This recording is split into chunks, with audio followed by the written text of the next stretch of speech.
The public sadness over the death of Robin Williams is plain to see around the country. There are tributes at a park bench in Boston featured in Good Will Hunting, also at the house in Boulder, Colorado, where Mork and Mindy lived, in San Francisco outside the home called the Mrs. Doubtfire House, plus on the Hollywood Walk of Fame. Ben Tracy shows us how other performers are discussing how Williams touched their lives. Ben, good morning. Good morning, guys. You know, Hollywood is a place that will tolerate a lot of bad behavior if you have talent. But colleagues describe Robin Williams as humble, kind, generous, and a hard worker. So perhaps that's why so many of them are paying tribute to the comedian. We lost one of our greatest fans yesterday. In San Francisco, a moment of silence at the Giants game. Robin Williams was one of their biggest fans, and the feeling was mutual. The lights dimmed at Hollywood's Chinese Theater last night, and on the late-night circuit, Jimmy Fallon honored the late comic legend. Oh, Captain, my Captain, you will be missed. Williams made us laugh, but his friends also noted how generous he was with his time and talent. Fellow comedian Lewis Black became friends with Williams when they headlined a USO tour, entertaining troops abroad. But I come here for you, because I believe you're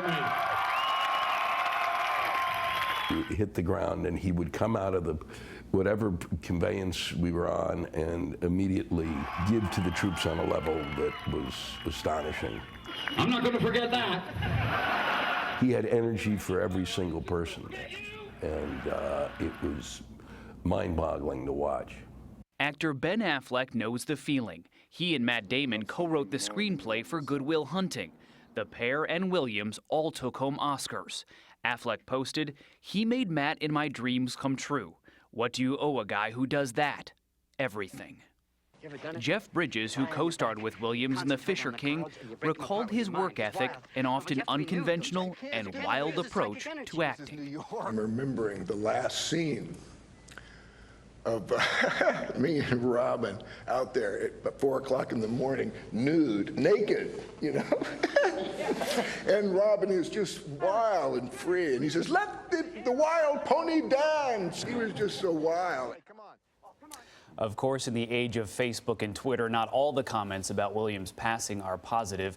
His daughter Zelda addressed that in her own online post, writing, "As for those who are sending negativity, know that some small giggling part of him is sending a flock of pigeons to your house to poop on your car right after you've had it washed."